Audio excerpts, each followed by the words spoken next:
Primeira questão, dois corpos A e B de massas MA igual a 1 kg e MB igual a 10 kg, respectivamente, são abandonados de uma mesma altura H, no interior de um tubo vertical onde existe vácuo.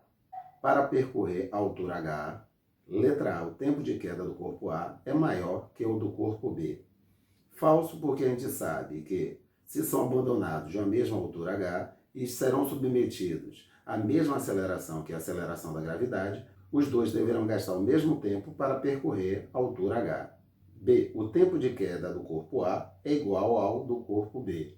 Verdadeiro. Ok, resposta correta, letra B. Segunda questão. Considere que uma pedra é lançada verticalmente para cima e atinge uma altura máxima H. Despreze a resistência do ar e considere um referencial com origem no solo e sentido positivo do eixo vertical orientado para cima. Assinale o gráfico que melhor representa o valor da aceleração sofrida pela pedra, desde o lançamento até o retorno ao ponto de partida. Nós sabemos que quando lançamos o corpo para cima, a aceleração que ele adquire é a aceleração da gravidade, que é proveniente da ação da força-peso, que é uma força que puxa o corpo para o centro da Terra, tá ok? Próximo à superfície da Terra, a gente percebe que essa variação é muito pequena. Então, daí a gente considera a aceleração próxima à superfície da Terra, tá ok? Claro, de um corpo lançado verticalmente para cima, como sendo constante. Agora observe, essa aceleração, ela é resultado da força-peso, que aponta para o centro da Terra. Tudo acontece como se o centro da Terra puxasse os corpos para ele, como se toda a massa da Terra estivesse concentrada no centro dela. E daí que o peso aponta para o centro da Terra. Então vai gerar uma aceleração que aponta para o centro da Terra também. Porém, como o problema ele orienta o sentido positivo como sendo para cima, então isso indica que a aceleração do corpo, que é a aceleração da gravidade, ela vai ser negativa. Então, basicamente, precisamos de um gráfico que defina que a aceleração não está mudando com o tempo está passando e a aceleração não está mudando, e esta aceleração é negativa. Então, qual a possibilidade? Eu quero que o tempo passe e a aceleração permaneça a mesma. E eu quero o seguinte, que a aceleração seja positiva, ou seja, esteja acima do zero? Não, negativa. Então, o gráfico é esse aqui, que corresponde à letra B.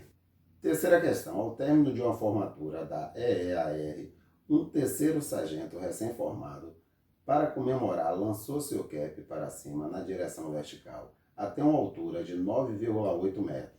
Adotando G igual a 10 metros por segundo ao quadrado e desconsiderando o atrito com o ar, a velocidade de lançamento em metros por segundo foi de... Então vamos à resolução. Então nesta questão eu tenho a altura máxima, a aceleração da gravidade e quero determinar a velocidade inicial de lançamento. Então eu posso utilizar a equação de Torricelli aplicada ao lançamento vertical. Então vamos nessa? Eu sei que na altura máxima o corpo vai parar. Eu sei o que mais? Eu sei que G vale 10 e eu sei que a altura máxima alcançada foi 9,8. Então, desenvolvendo, menos V0 ao quadrado é igual a menos 196, multiplicando menos 1, V0 ao quadrado é igual a 196, então V0 ser mais ou menos raiz de 196, V0 vai ser igual a mais ou menos 14 metros por segundo. Ou seja, o módulo da velocidade de lançamento, 14 metros por segundo. Quarta questão. Uma ave marinha costuma mergulhar de uma altura de 20 metros para buscar alimento no mar. Suponha que um desses mergulhos tenha sido feito em direção vertical a partir do repouso e exclusivamente sob a ação da força da gravidade. Desprezando-se as forças de atrito e de resistência do ar, a ave chegará à superfície do mar a uma velocidade em metros por segundo igual a...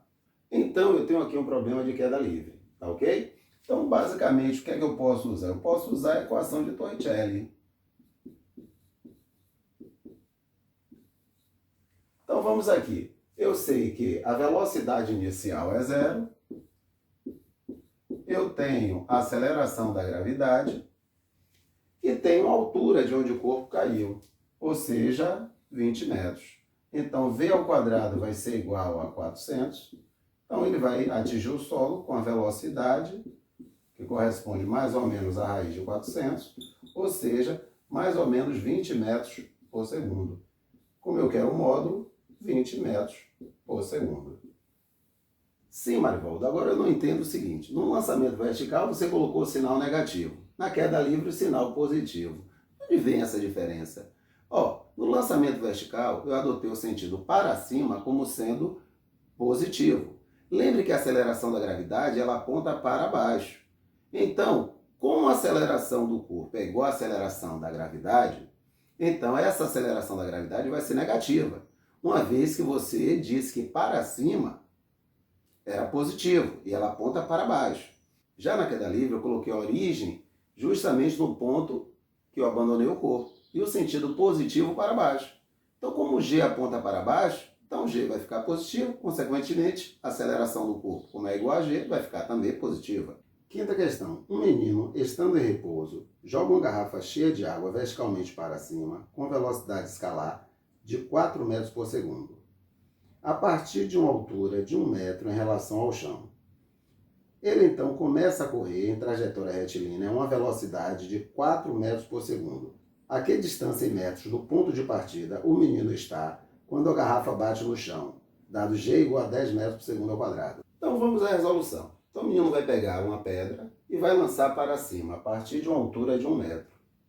Durante o movimento da pedra, até ela atingir o solo, o menino vai estar correndo com a velocidade constante de 4 metros por segundo. Eu quero saber qual a distância que esse menino percorreu. Se eu quero saber a distância, simplesmente eu vou pegar a velocidade do menino e multiplicar pelo tempo. Eu tenho a velocidade do menino, mas eu preciso do tempo que ele permaneceu correndo. Mas o tempo que ele permaneceu correndo corresponde ao tempo que a pedra permaneceu no ar, ou seja, corresponde ao tempo de voo da pedra. Então vamos lá, eu quero saber quando ele atinge o solo. Quando ele atingir o solo, a altura dele vai ser 0, a posição dele vai ser 0. Posição inicial foi igual a 1, a velocidade inicial foi 4. Como G, vamos considerar 10 metros por segundo ao quadrado, então 10 dividido por 2, 5. Então menos 5t ao quadrado. Então cair na equação de segundo grau.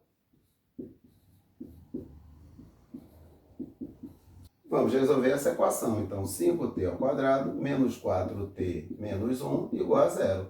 Então, lembrando, delta é o que mesmo? B ao quadrado menos 4ac. Então, quem é o B? Menos 4. Então, menos 4 ao quadrado, menos 4. Quem é o A? 5. Quem é o C? Menos 1. Então, delta vai dar 16 mais 20. Ou seja, delta é igual a 36. Então, T, lembrando a fórmula, menos B, mais ou menos raiz de delta, sobre 2 vezes A. Então, eu vou ficar com menos B, ou seja, menos 4, que dá 4, mais ou menos a raiz do delta, que é 36, sobre 2 vezes o A, que é o A, 5. Então, eu vou ficar com 4, mais ou menos raiz de 36 é 6, sobre 10. Então, eu tenho duas possibilidades. Ou o tempo é 4 mais 6, 10, dividido por 10, 1. Ou o tempo é 4 menos 6 menos 2, dividido por 10, menos 0,2 segundo. Tempo negativo para a gente faz sentido? Não, estou marcando tempo com cronômetro. O movimento iniciou, eu ligo o cronômetro. Um tempo negativo seria um tempo anterior à minha observação, anterior a eu ter ligado o cronômetro. E isso para mim não tem nenhum interesse porque eu não estava observando, não sei se o comportamento era o mesmo. Então para mim só faz sentido o tempo positivo, ou seja, o tempo medido a partir da minha observação. Então, qual é o tempo? 1 segundo.